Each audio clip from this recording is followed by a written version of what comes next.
Hi friends, ಎಲ್ಲರೂ ಹೇಗಿದ್ದೀರಾ? ಎಲ್ಲರೂ ಚೆನ್ನಾಗಿದ್ದೀರಾ ಅಂತ ಅಂದ್ಕೊಂಡಿದ್ದೀನಿ. ಇವತ್ತು ನಾನು ತುಂಬ ಸಾಫ್ಟಾಗಿ ಪಡ್ಡನ್ನ ಹೆಂಗೆ ಮಾಡೋದು ಅಂತ ಹೇಳ್ಕೊಡ್ತೀನಿ, ಬನ್ನಿ.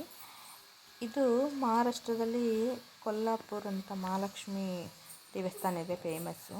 ಅಲ್ಲಿ ಇದೇ ಥರ ಪಡ್ಡು ಸಿಗುತ್ತೆ, ತುಂಬ ಚೆನ್ನಾಗಿರುತ್ತೆ. ಹೆಂಗೆ ಸಾಫ್ಟಾಗಿ ಬರುತ್ತೆ, ಹೆಂಗೆ ಮಾಡೋದಂತ ಹೇಳ್ತೀನಿ, ಬನ್ನಿ. ನೋಡಿ, ಈ ಥರ ಗ್ಲಾಸಲ್ಲಿ 4 ಗ್ಲಾಸ್ ಅಕ್ಕಿ ಹಾಕ್ಕೊಂಡಿದ್ದೀನಿ, ಅರ್ಧ ಗ್ಲಾಸು ಉದ್ದಿನಬೇಳೆ, ಅರ್ಧ ಗ್ಲಾಸು ಸಬ್ಬಕ್ಕಿ. ಇದನ್ನ ಚೆನ್ನಾಗಿ ಮಿಕ್ಸ್ ಮೂರು ಒಂದರಲ್ಲೇ ಹಾಕಿಬಿಟ್ಟು ಕ್ಲೀನಾಗಿ ತೊಳಿಬೇಕು. ಕ್ಲೀನಾಗಿ ತೊಳೆದು ಒಂದು 6 ಅವರು ನೆನೆಸೋಕ್ಕಿಡಬೇಕು.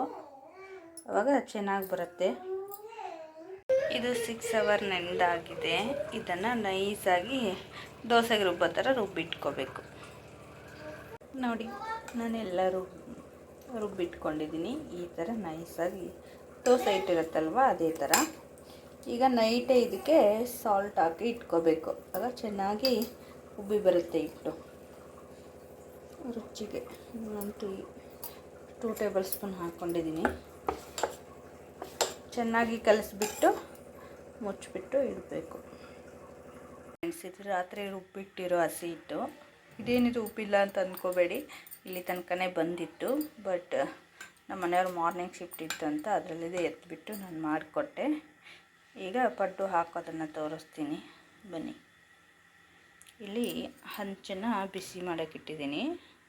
ಎಲ್ಲ ಇದಕ್ಕೂ ಆಯಿಲ್ ಹಾಕ್ಕೊಂಡಿದ್ದೀನಿ. ಇದು ನಂದು ಹಂಚು ತುಂಬ ಹಳೆಯದು, ಒಂದು 10 ಇಯರ್ಸ್ ಮೇಲೇ ಆಯಿತು, ಆದರೆ ತುಂಬ ಚೆನ್ನಾಗಿ ಬಂದಿದೆ. ಹಂಚು ಹಾಕೋ ಕಪ್ಪಾಗಿದೆ ಅಂತ ಅಂದ್ಕೋಬೇಡಿ, ಅದು ತುಂಬ ಹಳೆಯದಲ್ವಾ, ಜಾಸ್ತಿ ಉಜ್ಜಿದ್ರೆ ಅದು ನಾನ್ ಸ್ಟಿಕ್ ಹೋಗುತ್ತೆ ಅಂತ ಹಂಗೆ ಇಟ್ಟಿರೋದು.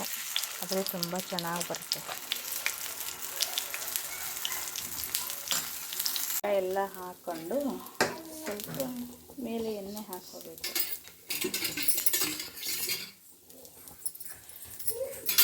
ಹಾಕ್ಕೊಂಡು ಮುಚ್ಚಿ ಒಂದು 2 ನಿಮಿಷ ಬಿಟ್ಟು ರೆಡಿ. ನೋಡಿ, ಇದು ಇವಾಗ ಕೆಳಗಡೆ ಇದು ಆಗಿದೆ, ಬೆಂದೋಗಿದೆ. ಈಗ ಉಲ್ಟಾ ಮಾಡಿ ಹಾಕೋಣ. ನೋಡಿ, ಈ ಥರ ಎಲ್ಲ ಉಲ್ಟಾ ಮಾಡಿಕೊಳ್ಳೋದು. ನಮ್ಮ ಸ್ಪಾಂಜಿ ಪಡ್ಡು ರೆಡಿ ಆಯಿತು. ನಾನು ಅದ್ರ ಜೊತೆಗೆ ಕಾಯಿ ಚಟ್ನಿನ ಮಾಡಿದ್ದೀನಿ. ಚಟ್ನಿ ಎಲ್ಲ ರೆಸಿಪಿ ಅಂದರೆ ತುಂಬ ಲಾಂಗ್ ಆಗುತ್ತೆ ಅಂತ ಪಡ್ಡು ರೆಸಿಪಿ ಮಾತ್ರ ಹಾಕಿದ್ದೀನಿ. ನಿಮಗೆ ಬೇಕು ಅಂದರೆ ಹೇಳಿ, ನೆಕ್ಸ್ಟ್ ವಿಡಿಯೋದಲ್ಲಿ ತಿಳಿಸ್ತೀನಿ. Thank you. ಹಾಗೆ ಇಷ್ಟವಾದರೆ ಲೈಕ್ ಮಾಡಿ, ಶೇರ್ ಮಾಡಿ, ಕಮೆಂಟ್ ಮಾಡಿ. Thank you so much.